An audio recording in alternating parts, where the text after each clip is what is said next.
Broadcasting live from a damaged forehead tattoo, this is Pop Culture Reference, your one-stop reference for all things pop culture. I'm one of your hosts, Garrett Strother.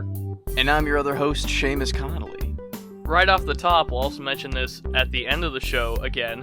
We're on TikTok now. If you're interested in checking us out, we're going to have excerpts from the show that'll be animated a little bit more, kind of like how we do sometimes on our YouTube channel, including some stuff that we outtake from the show, and that's the only way for you to see stuff that is good, but it doesn't exactly mesh with what the rest of the episode is, so that's a nice little nugget for you to go find over on our TikTok at PCR_podcast. Now, on to some news. Starting off with the news that Michael B. Jordan is developing a Black Superman project centered around the character of Val Zod as a limited series for HBO Max. Now, this is separate from the rumors that J.J. Abrams is working on a Black Superman film, though you and I were talking before the show, and we both kind of think that if this Michael B. Jordan thing is received well, maybe they're gonna be like, JJ, bring in Val Zod into this thing. And I just remembered Michael B. Jordan's also working on that Static Shock show, yeah? Oh yeah, that's right. He's all over the DC stuff right now. That's interesting. I have a theory, though, Seamus, that I haven't shared with you yet. Oh, what do you got? What do you got? In the comics, there's this story called The Rise of a Superman, where the world has been overrun by parademons, and Superman has been brainwashed into being, like, a villain. And that's kind of where he rises, Val Zod. I'm wondering, Seamus, could we be seeing Val Zod pop up in that Snyder Cut epilogue dream sequence? Very interesting. If that's the direction they're going in, to bring in Val Zod into the Mad Max Batman thing they got going on, it would be an interesting way to go in that direction. I mean, they teased it out, like you said, way more as like a stinger ending in the Snyder Cut than they used it as in the theatrical cut of Justice League, so I think that'd be kind of an interesting way to go. I mean, if I'm being realistic about it, I don't think we're going to see anything else from the Snyder Cut stuff. I think that was just its own thing. But when I was thinking about what they could do with Val Zod, it did occur to me, like, how similar that is to the Snyder Cut stuff, so I just was like, kind of, No, that's totally interesting. I would be into that. I definitely don't know a ton about Val Zod, besides, like, the very minimal research I did before the show, but Michael B. Jordan, he's a good dude. I wonder if he will actually be Val Zod, because he's obviously too old to be Static Shock, but Michael B. Jordan would be a good Superman. Oh, weirdly enough, I had assumed that Michael B. Jordan was starring in this, but I guess he's producing the Static Shock series. He's got his fingers in a couple different producing projects, but I think he could 100% pull off a leading role there. He's still incredibly fit. For Christopher Reeve, they were going to do a muscle suit, but then he bulked up so much that they didn't. That's awesome. Take that to the studio. I don't need no muscle suit. Speaking of telling off your studio, Seamus, transitions. Good transitions. Scarlett Johansson is suing Disney for feeling that she was wronged in the streaming royalties that she is owed for the Black Widow release. We've been talking about this, it feels like forever, in terms of the fact that streaming releases do fundamentally alter the way that actors and other creatives behind films are compensated. It seems that so far studios have been pretty unwilling to renegotiate. The really, I think, unbelievable thing about this is the way that Disney is responding by calling Johansson's lawsuit a callous disregard for the horrific and prolonged global effects of the COVID-19 pandemic, which is pretty rich, coming from a company that has been racing to reopen their theme parks and laid off 28,000 employees. Oh, yeah, I had a chuckle when I read that quote. It's so blatantly, they're just trying to throw some dirt on her character for this lawsuit, but, I mean, I think she has every right to feel like she was wronged here, especially because from what I hear, it was never renegotiated in her contract at all when originally this movie was supposed to be exclusively in theaters, and then they made the decision to do the premium access and not give her a cut, like, without tweaking any of the clauses that she would have made money on this for, so Exactly. This is her big finale too. I haven't seen it yet, but I can only imagine this is like her last hurrah. She's probably banking on this movie to do incredibly well for her, so she could just move on from the MCU in earnest. Chris Evans got out like 4 years ago, and he's sitting pretty. I need to get my finally. I'll get my solo movie. I'll get my money, and I'll leave. But now she's screwed here. The turnout of this lawsuit will hopefully empower other creatives working within the studio system to have better protections in the future. Yeah, let's hope so. I mean, we were talking just before this recording about like Premiere Access and all that straight to streaming might be here to stick around for just a little longer than all of these studios are praying for, just so they can make their money back. But hopefully we don't see too many more of these lawsuits of just people working incredibly hard on projects and getting blindsided by stuff like this. But don't worry, Seamus, there are still nice, compliant actors willing to work for that Disney Plus money. Somehow uncancelled, Jeremy Renner's Hawkeye is premiering on November 24th. You want to talk about finales for characters? I really do think this is going to be a Clint Barton is there, and then Haley Steinfeld learns to be Hawkeye, and then goodbye, Clint Barton. We will never see you again. Yeah, sure. He'll go off to his family. He'll go back to Velma and his kids and live in that farmhouse. And like, to this day, I don't know that actor's name. I call her Velma. Linda Cardellini, Seamus. That's She's what I wonderful. said, Garrett. Damn. She's an excellent actor. I do legitimately think she is a very good actor. And anytime I see her in anything, it's like Velma was killing it in this drama I'm watching right now. Guess what, Seamus? What? Arthur got canceled. I don't like canceled. It's like retiring after 25 long years of entertainment. Well, the reason that we left canceled so prominent is because they are not wanting to end. The creators don't want to end the series, but obviously... Well, never mind. The network doesn't think that... They've got enough Arthur to run forever. I mean, they could literally run pretty much 25 years of reruns and just be fine. This one hits a little harder than Caillou. I know we talked about that a while back, but Arthur was like my go-to show for sure. Still to this day, I think having fun, it's not hard. If you've got a library card, I think about that every time you talk about the library, Garrett. Arthur is good enough to watch as an adult. I think Arthur is genuinely a good show. Whenever I have kids one day, I'll put on an old Arthur. Have you seen any new Arthur? It got weird a little bit. In what way did it get weird? They like added in 2 new main like southern characters, and they changed the animation style. Okay. It looks real weird. It just looks like a new squeaky clean version of what the Arthur animation was. For whatever reason, it was like fuzzier back in the day, kind of like the old Arthur books. Oh yeah, they it's were kind like of lo-fi, animated around. sure. Yeah, it was an aesthetic. It was on fleek, Garrett. But now, as far as I know, a couple years ago, they changed it up to be like super clean, like modern Nickelodeon style animation stuff.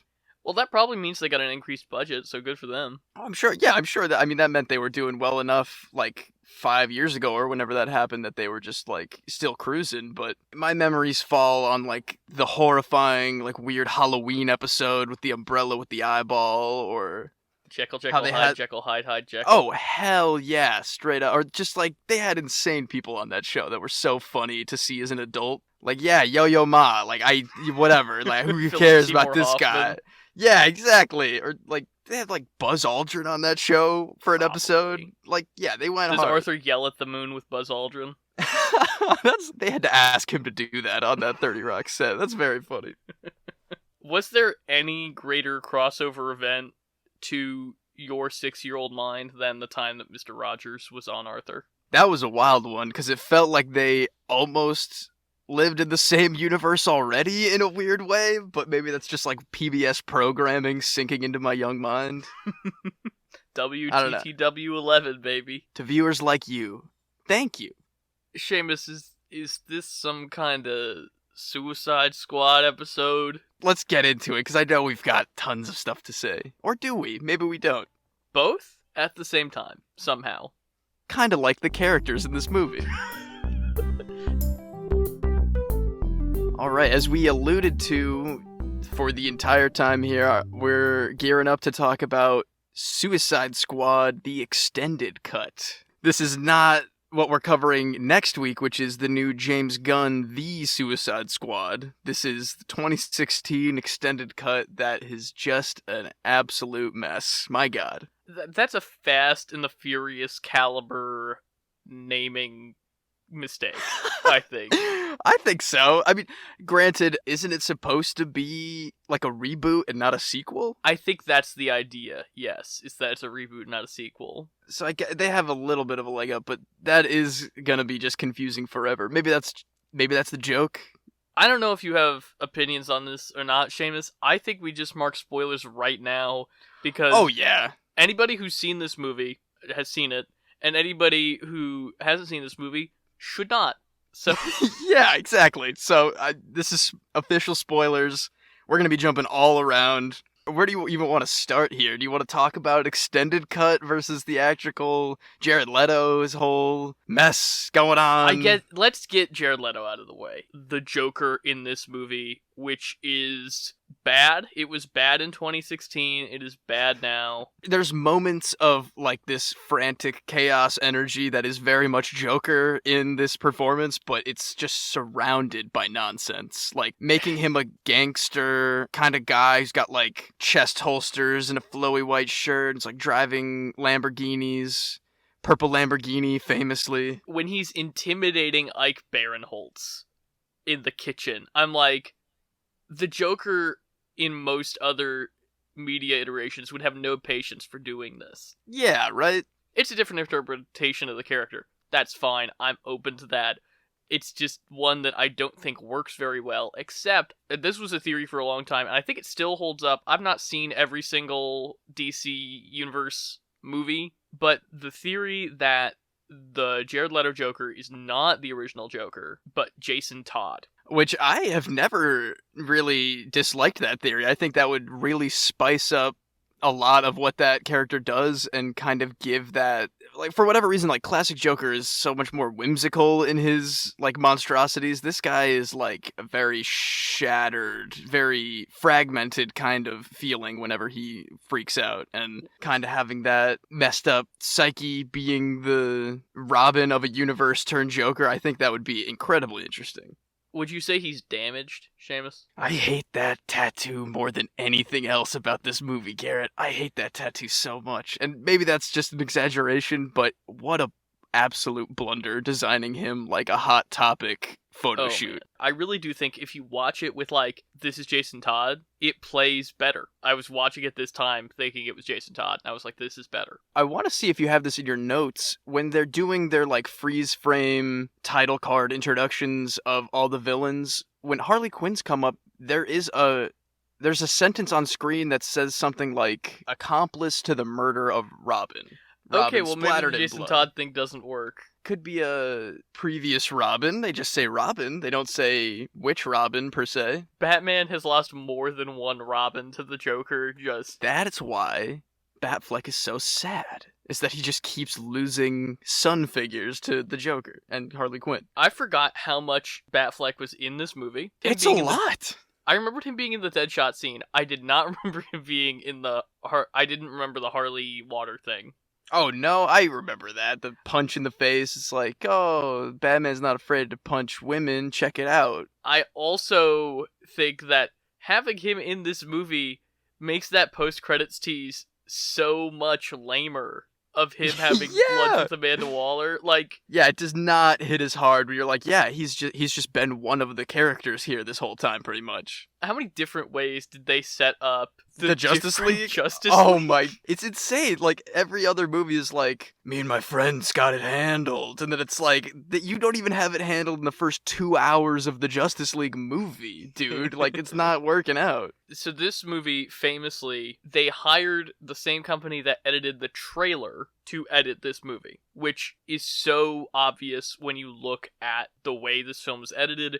It's not edited really for continuity. It's edited for what's visually compelling, which is fine. Yeah, it's all flash. The first half of this movie is just introducing characters not in compelling ways. Something that I really have a problem with is, you know how in trailers, probably even in the Suicide Squad trailer, I don't remember the Suicide Squad trailer, but usually the action happening syncs with the music on rhythm with each other. For the 30 songs in this movie, that does not happen. Yeah, man, it's so disjointed. It's truly wild. I haven't seen this movie since 2016, but every time I saw something I recognized, I was like, oh yeah, that's from the trailer. Oh yeah, oh hey, this other important thing is in the trailer. Oh, this other thing is in the trailer. They would take shots from the trailer that you would think would be edited to be a little snappier for the 2 minutes that they had, and it's just the exact same editing, copy pasted. It's bad, guys. It's what we do. Smashing the window for the purse or whatever. That's like the stinger of the trailer that is so weird feeling when you see it. It just is so out of nowhere. The one-liners in this are so bad. They're so bad. The title drop of her being like, the world changed when Superman flew, and then the world changed when he didn't, and that's why I'm here. And then it just cuts to Suicide Squad, and I'm like, what? It's not a good intro to your movie. There are 8 needle drops in the first 17 minutes of this movie. Oh my god, yeah, seriously, it's eye-rollingly frequent. And the trailer stuff does not work. The, flashes of character do not work. I actually do think the Flash cameo is good. I don't like Ezra Miller Flash, but I think the No Honor Among Thieves line is actually funny and works. Yeah, man, I thought that was interesting enough, and I don't have too many problems with Captain Boomerang. I know we were talking a little bit about that earlier, but I think you and I were both the first time we saw this, we remembered Captain Boomerang being good, and in this, rewatching it, he's fine, but he's not he's good. Whatever. Everybody is constantly doing things and doing nothing. Nothing matters in terms of the character or plot, and it feels like there's so much of a mishmash of everything going on that there should be something in there, but there's really not. They try to make you care about Rick Flag and his girlfriend or whatever, and Katana's there crying over her sword, and I'm like, you didn't even get an intro. I do think that Rick Flag and Deadshot have something close to a compelling dynamic. Will Smith is doing a really good job in this movie and has chemistry with Rick Flag, has chemistry with Harley Quinn, and that stuff is almost working. I agree that he is carrying a lot of this movie on his acting skills, and there's a couple moments between him and Harley where I can feel they have this weird actual friendship and not the shoehorned friendship that ultimately saves the day in the end. Hey, I already lost one family, Seamus. I'm not gonna lose another one. God, family. Bizarre they do thing. Nothing to earn that moment. They really don't. Do not. That's why I'm even if they had done more to earn it, Harley Quinn is somebody who's she thinks the Joker's dead. If someone magical is gonna offer her some chaos evil to bring him back, she's gonna take that, even if she shared a blue martini with them in a shattered Midway City bar. Can I pitch you? I don't know if the second and third act of this movie are salvageable, but I do think you could edit a first act of this movie to be compelling. How would you do that? We open with Joker's Arkham escape. Okay. We open in media res with his goons just ravaging Arkham. We've got all that footage for it. We're in good shape. We don't see any characters we know out in the chaos, but from the chaos we cut to a quiet room. Harleen Quinzel bolted down, just like she is in this movie when you see it. You get the slow reveal of the Joker. You hear him talking off screen first, and then he comes in with the line, the hurt you really bad line.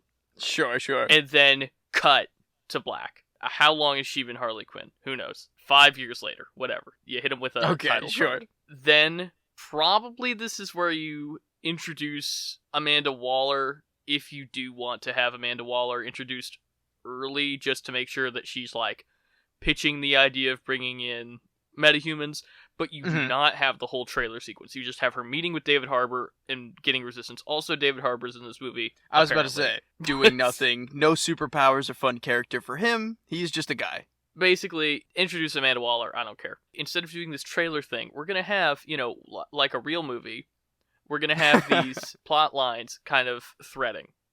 So, we go and we see Deadshot doing his assassin thing, and then going to see his daughter. We cut to Rick Flag and Dr. Witchy Lady. June Moon. Is that really her name? Yeah.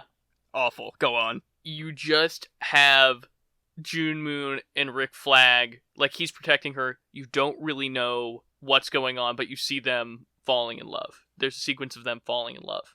Okay. Cut back to Deadshot. He's getting captured by Batman. Basically, this first act would be you introduce Harley at the beginning. You do a brief introduction of Waller. Then Deadshot, Flag, and Enchantress. The 4 characters that you're really focusing on in this first act are Harley, Deadshot, Flag, and Enchantress. Because Flag and Enchantress have an interesting dynamic that fuels the plot. Deadshot and Harley are the leads of this movie. Sure. From there, we go to the boardroom scene with Waller. Okay. This is the first time we get to learn about the Enchantress and about Waller's larger plan.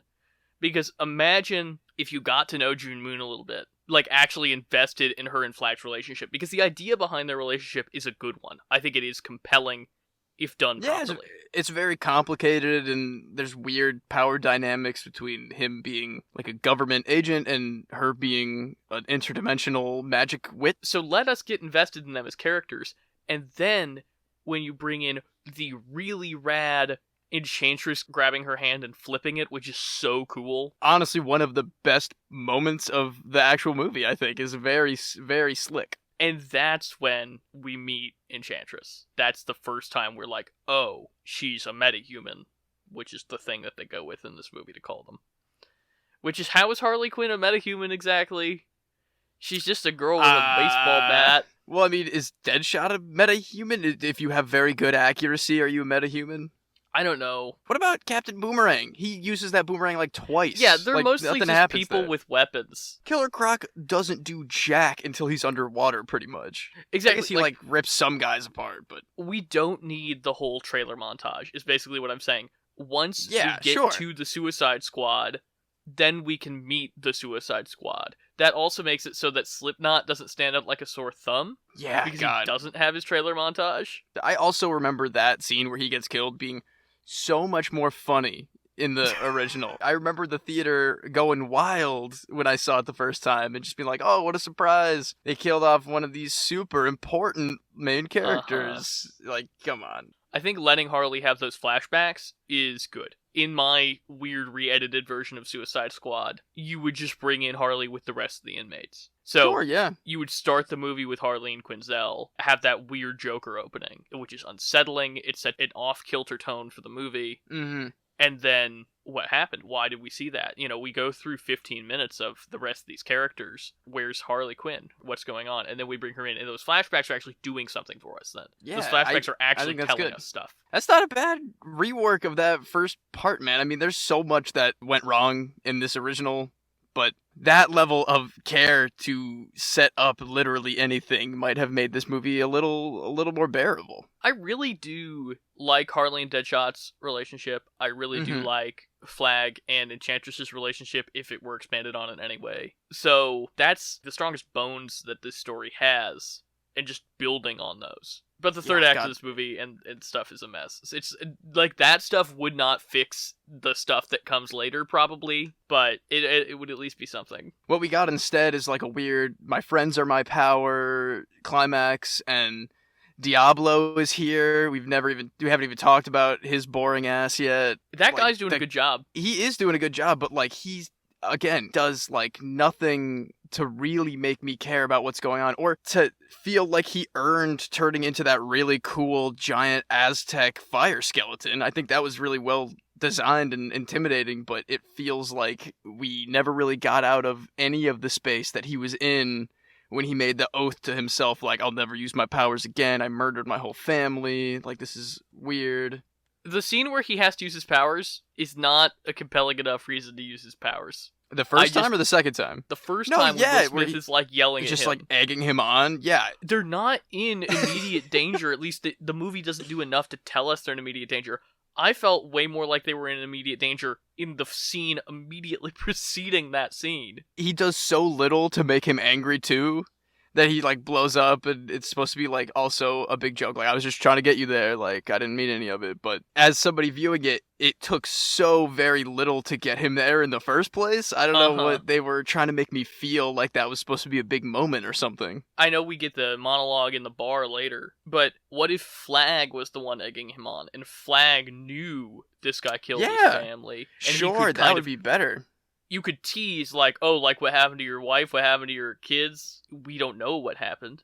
Yeah, but he could blow up like that to shut him up and be like, I don't need you bringing that up. Yeah, that would have been so much nicer. There's a little empty thing that feeling. This movie does not understand, which is called setup and payoff. Seamus. Yeah, true. Oh, is that true? Because I couldn't notice for the entire 2.5 hours of nonsense. There is a very good YouTube video that I'll recommend. It's by a YouTube channel called Folding Ideas, who's like a professional editor who makes videos about editing and film production and stuff. Okay.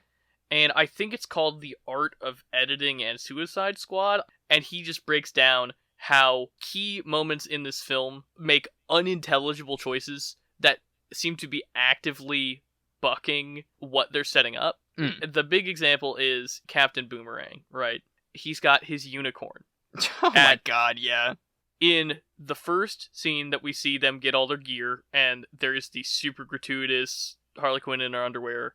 By the way, we should just talk about the fact that the way they shoot Harley Quinn in this movie is gross. The way they write Harley Quinn in this movie is gross.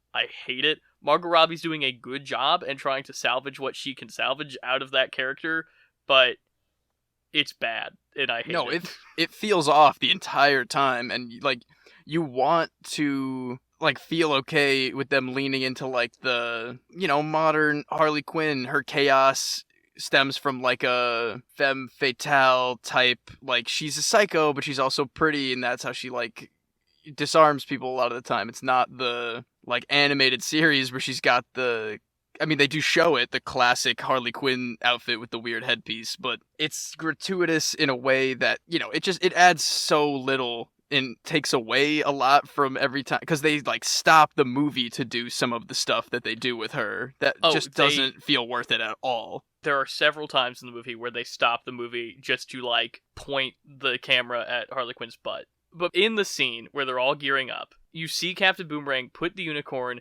in his coat. Like, it's a very exaggerated, like he puts it in his coat, on his left side of his coat. Later, during a fight scene, the unicorn falls out. He gets upset about it. They again make a very big deal of him putting it in the left side of his coat. He's putting it back. So you've got like a setup and you've got a reminder.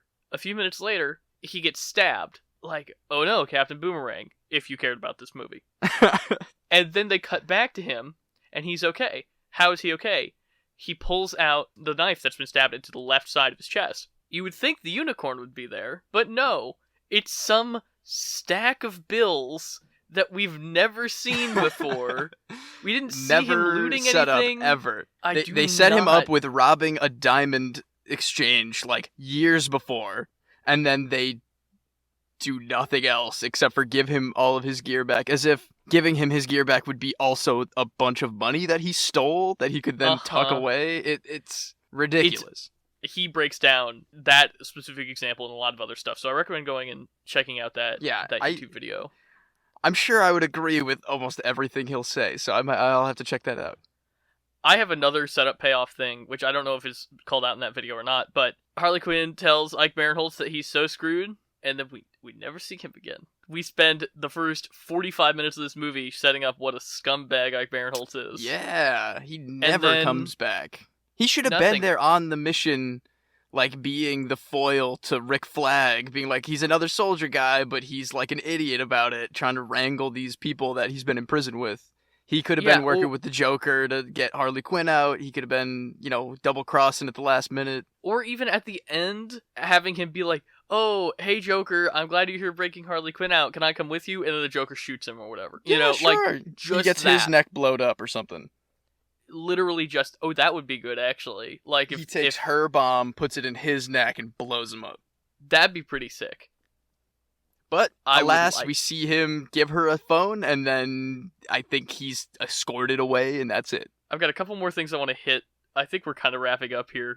Yeah, I'm running out of steam like me halfway through watching this movie. Oh, I looked at it, there was an hour left, and I was like, how is there an hour left? It's so long. It's 2.5 hours of vapidness. Mostly bad things, but I do have one good thing. I forgot this was a Skybeam movie. Skybeam? The blue Skybeam from every superhero movie. The evil ring is what I call that. Okay, There's always some kind of sky ring. Yeah, okay, you get it. It's the same thing. Yeah. It's a blue beam of light, usually with some kind of debris around it being shot into the sky. The superheroes have to go blow it up or whatever. Yeah, 100%. Yeah. Enchantress is a girl villain, so of course she has to kiss people. Oh yeah, that's how she turns them into... Granted, I like also the design of those weird kiss monsters. Yeah, it's just more the fact that, like, it's a lady villain, so she's gotta be kissing them. And she's gotta be, like, doing that weird writhy dance the whole time in the background, too. That's her thing. Yeah, that is weird. The only personality that Killer Croc gets is being some kind of black stereotype.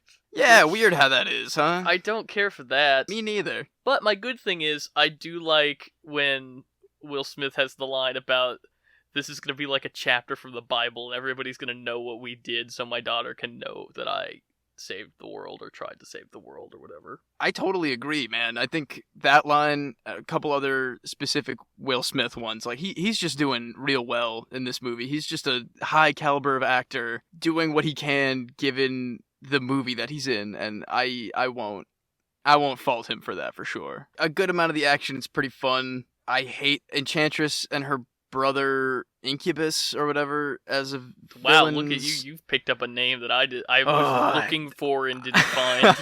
I was watching with subtitles, and I think it's in parentheses like Incubus grunts, and I was like, oh, that's what that is. She just keeps calling him brother. They're the most boring villains of any superhero movie I can think of, and I'm rewatching the MCU right now. There's some boring villains in there. These guys are just zero compelling, besides the fact that the brother in the subway turned like 5 people into a ball of people before he turned into a monster. I thought that was fun. I think there's definitely a lot more negative to say than positive, but I'll still give a little bit of leeway to Jared Leto Joker. For whatever reason, that croaky, moaning laugh still... I mean, it makes me laugh, but sometimes it'll creep me out in just the right Joker kind of way, so I'm willing to give that a little bit of a pass. So, Seamus, what I'm hearing is that you completely forgive all of Jared Leto's horrific on-set antics. Oh, no! Oh, no! Really...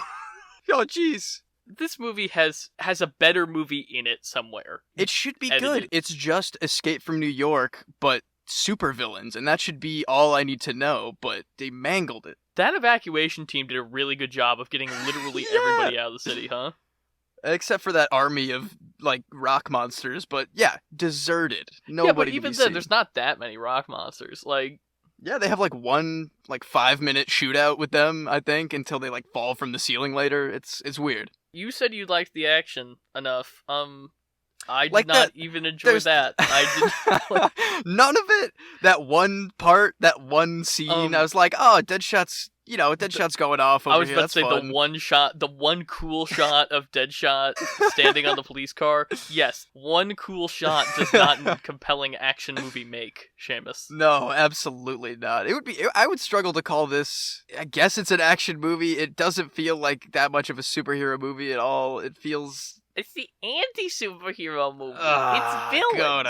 It's screw you. Go away. It's what they do. I hate that line so much. Also, the "Have you ever been in love?" line. A lot of Harley Quinn's lines could have been good, but made me cringe so tightly in my Irish face. Margot Robbie is trying, man. She really is. She's trying. I know. She's a great actor too, and I think that she got more of the short end of the stick on that compared to like Will Smith. She was supposed to be like the real star of that movie, and they banked so much on the Joker Harley stuff that they just did not care about that much, apparently. But yeah, it's not a good movie. There's very little redeeming in this movie to suffer through it. I don't even think it's that fun to hate watch, because it's just kind of boring.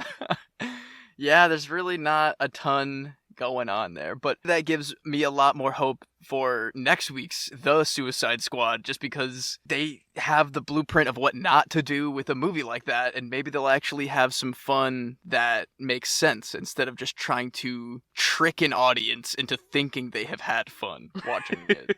Yeah, I'm excited for next week. I really am. I'm excited to see the characters that were given the short end of the stick in this movie kind of be given a breath of fresh air. I know Harley Quinn has been in Birds of Prey or whatever now, but hopefully you and I will have a lot more positive things to say. I think we will, man, especially with our thoughts here. Comparatively, it's going to be a blast, so I'm looking forward to it. Then again, I was looking forward to the original one before I saw it the first time, and I was completely crushed, so maybe expectations are the wrong way to go here. Should we do our pop culture reference, Seamus? Let's get out of here, man. We're rambling about this now.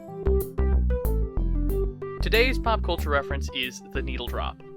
A needle drop is a pretty simple concept. It's when a film or TV series uses a piece of music that was not originally recorded for that project. The name needle drop refers to dropping the needle on a record, causing a song to start playing. Memorable needle drops often use well-known songs in discordant or unexpected ways. This may be using a joyful song over a scene of violence, such as the Beach Boys' Good Vibrations in Jordan Peele's Us, or an unexpected use might be something like the Pina Colada song, parentheses, Escape, in the first Guardians of the Galaxy as the soundtrack to a literal galactic prison escape. They're often used to help an audience quickly recognize a place and time, to the point that it even might become a cliché. Think Fortunate Son in every Vietnam movie. Perhaps the most common contemporary usage of a needle drop is to amplify the emotional state of an audience, particularly during an action sequence, like 2017's Baby Driver. However, using songs that are too on the nose or just over-relying on the needle drop itself, it can be jarring and take an audience out of the movie. Today's main segment was definitely an offender in this category, which we'll circle back to in a minute. Many directors employ needle drops in their films as a sort of trademark.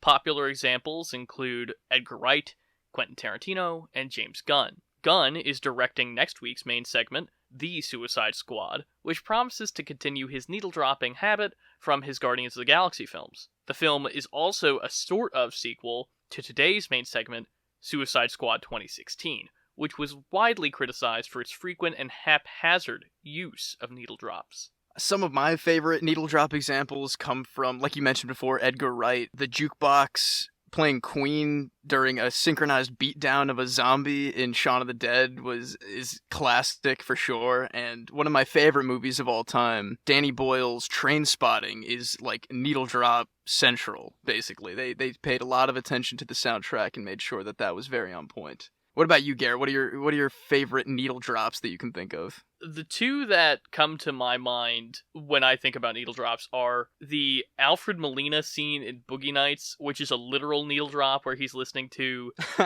Sister Christian and Jesse's Girl. Alfred Molina is so memorable in that scene and is so into the music. I think that's part of what makes it so interesting. And then pretty much all of the movie A Knight's Tale, but specifically from that film, the opening We Will Rock You just is such a perfect tone set for the rest of that movie. We'll be sure to point out any more needle drops, like you said, coming up next week in any of the countless James Gunn movies that we'll cover, Guardians of the Galaxy eventually. It's something that once you start noticing it, it's hard to stop, and especially in something like your Boogie Nights example when it is literal during a period piece where, vinyl records were the main source of personal music. It's hard to miss. But yeah, let us know on social media, tweet us, email us. What are some of your favorite needle drops in cinema history?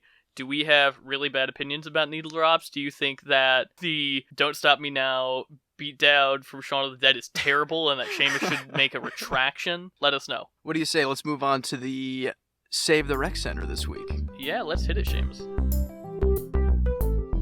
Now it's time to Save the Rec Center, where we give you our weekly recommendations. Garrett, you got locked and loaded? I had a couple of different movies that I watched this week that I was really taken with, but the one that I cannot get out of my head is James L. Brooks's Broadcast News. I watched it on HBOMax. That was a situation where I knew I wanted to watch a movie. I hit my shuffle on my Letterboxd watch list, and that was the first one. I was really blown away by it. It's Holly Hunter, William Hurt, and Albert Brooks are all different facets at this broadcast news station in Washington, D.C. It's super funny. Holly Hunter is one of the best. Oh, of course. I did not think I was a particularly big fan of James L. Brooks's directing before this film, but I was quite taken with this movie. Right on. I've definitely heard of that one. What year was that again? 87. I've heard a lot about that in my film studies courses for sure, and it's been on my list forever. But I'm glad to know that it's on HBO. Actually, I didn't know that. I didn't know either. I just pulled it from my watch list. I looked up where it was streaming, and I was like, "Oh, great!" I'll definitely put that on my own watch list for sure. What about you, Seamus? What do you got? I feel like I've been doing a lot of video games for my rec center every week, but I just finished Horizon Zero Dawn because we got it for the Play at Home event a couple months ago, and it was really not on the top of my list for whatever reason. It just kind of fell through the cracks for me, but finally playing it, I had a blast. The plot didn't really hook me in for a while, but the mechanics of it all were just like wholly entertaining. And by the time I realized that I was so far into it, I was already like on my way to getting the platinum and sucked into the robot dinosaurs of everything. And there's a couple twists and turns in the plot as you get farther in that I wasn't expecting, that really made up for me being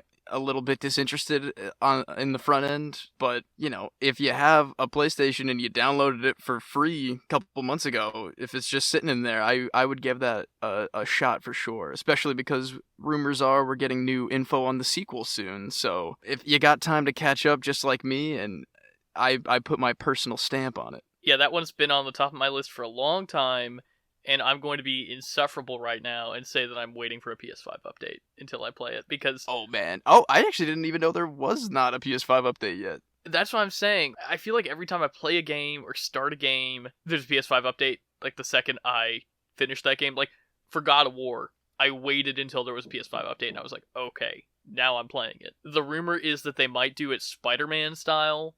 Oh, where nice, okay. When you buy the new Horizon game, you can buy a deluxe edition that has a PS5 remaster of the original Horizon, but I'm going to wait until I hear that for sure to start playing my copy I got, I think that's a good way to go about it, man. It looks stunning already, and it runs really well on a PS4, but a PS5, it'll be out of this world. But yeah, I think that wraps us up for this week's episode of Pop Culture Reference. If you want to reach the show, you can find us on Twitter, TikTok, and Instagram at PCR_podcast. You can email us at popculturereferencepod@gmail.com. Like us on Facebook. Tweet us about how we're wrong about Suicide Squad and it's the best movie ever. I would honestly love that, but it's never going to happen, so bring it on. But I'm excited next week to hopefully have a positive review of a DC movie, which I don't think we've done on the show yet. I guess we liked Shazam and we liked Snyder Cut okay. I was going to say, if Shazam shows up in the Suicide Squad, it's going to be an A+ movie already. Shazam just gets yeah. shredded. She's like, hey guys. Hell yeah. Bomb in the neck. Boom. But yeah, we'll see you next week. Adios, amigos. To viewers like you, thank you.